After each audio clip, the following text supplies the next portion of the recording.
Assalamualaikum warahmatullahi wabarakatuh. Hai teman-teman, kami dari kelompok 4, yaitu Nurlaili dan Sumarti Ningsi. Kami akan membahas mengenai metode pembelajaran bahasa Arab di Madrasah Ibtidaiyah. Nah, teman-teman, untuk metode pembelajaran bahasa Arab di Madrasah Ibtidaiyah pada kelas 1 sampai kelas 6 ada 5 metode yang akan kita bahas. Yang pertama yaitu metode tata bahasa dan juga terjemah.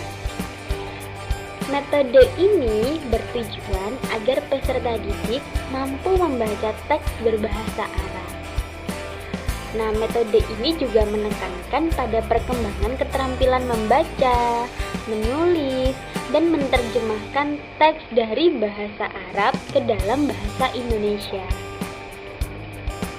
Yang kedua yaitu metode langsung. Selain kemampuan membaca dan menulis, metode langsung itu juga menekankan pada perkembangan kemampuan berbicara dan juga menyimak. Jadi, dengan metode ini mampu meningkatkan peserta didik agar bisa berbicara bahasa Arab dan agar bisa menyimak sebuah kata ataupun kalimat teks dalam bahasa Arab. Metode yang ketiga yaitu metode membaca. Metode membaca memiliki tujuan sesuai dengan kebutuhan. Belajar bahasa Arab dan memudahkan dalam mengembangkan pengetahuan membaca secara mandiri. Jadi dalam metode membaca ini disesuaikan dengan kebutuhan peserta didik kelas 1 sampai kelas 6 agar bisa memudahkan dan mengembangkan pengetahuannya masing-masing.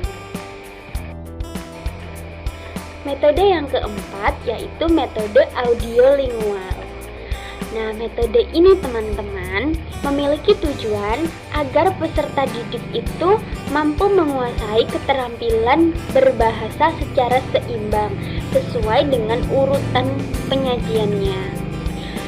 Urutan penyajiannya ini dimulai dari penyajian keterampilan menyimak, kemudian berbicara, setelah itu keterampilan dalam membaca dan juga menulis.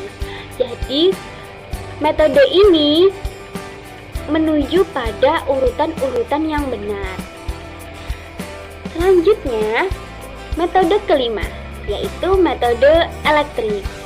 Metode ini merupakan gabungan dari 2 metode atau lebih.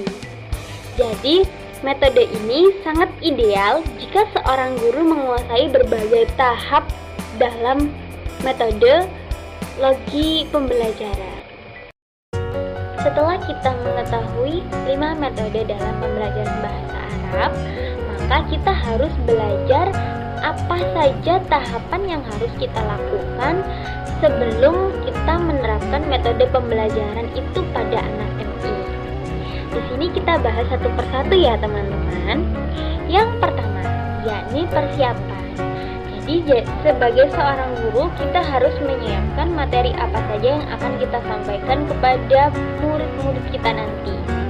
Yang kedua, yakni kita harus bisa berbicara bahasa Arab.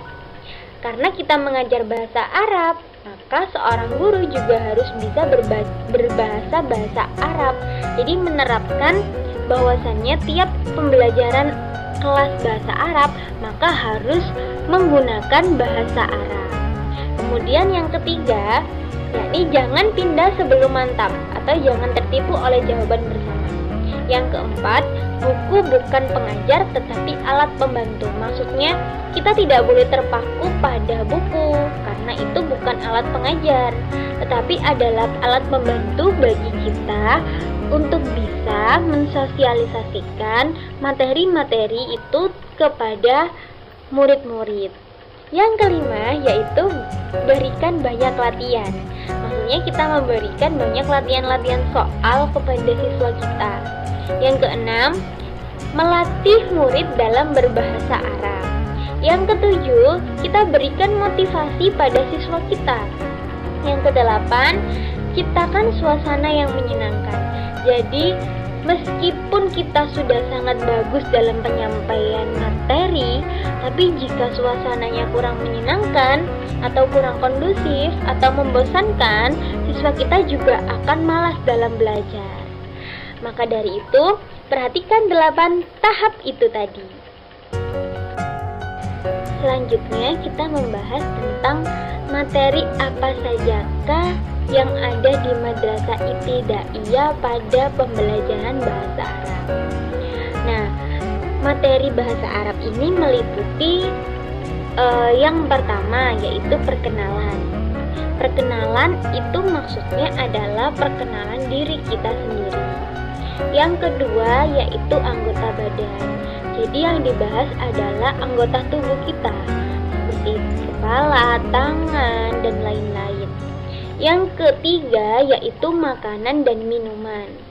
Yang keempat peralatan sekolah. Yang kelima nama-nama hari. Yang keenam nama-nama bulan dalam Islam. Yang ketujuh hobiku. Yang kedelapan di kebun. Yang kesembilan keluargaku. Yang ke-10 rumahku. Yang ke-11 yaitu alamat. Dan yang terakhir itu adalah profesi dan juga benda-benda di sekitar. Jadi semua materi ini ada pada pembelajaran bahasa Arab di Madrasah Ibtidaiyah mulai dari kelas 1 sampai kelas 6. Setelah kita mengetahui apa saja materi yang akan dibahas dalam pelajaran bahasa Arab di kelas 1 sampai 6 Madrasah Ibtidaiyah, kita juga harus mengajarkan tentang pembelajaran kosakata dan juga pembelajaran struktur kepada peserta didik teman-teman. Jadi, seorang guru itu harus mentargetkan muridnya agar bisa mempelajari kosakata. Untuk murid kelas 1 sampai kelas 3 itu ditargetkan minimal menguasai 8 sampai 9 kosakata di dalam setiap darsa atau pelajaran. Sedangkan untuk murid kelas 4 sampai kelas 6 itu ditargetkan mempelajari minimal 24 kosakata untuk setiap darsa atau pelajaran. Kenapa harus mempelajari kosakata ini?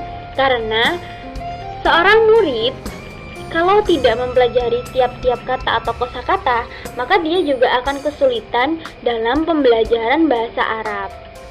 Jadi, akan lebih baik jika sebagai seorang guru kita mengajarkan pelajaran kosakata atau mewajibkan penghafalan kosakata kepada murid kita. Selanjutnya yaitu pembelajaran struktur.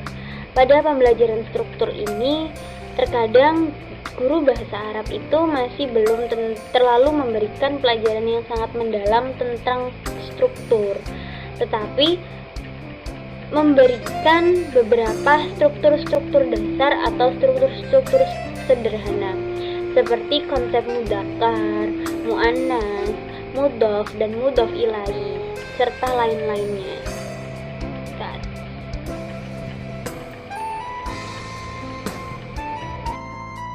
Nah teman-teman, itulah pembahasan dari kami. Kurang lebihnya kami mohon maaf. Sekian dan terima kasih. Wallahul muwaffiq ila aqwamit thoriq. Assalamualaikum warahmatullahi wabarakatuh.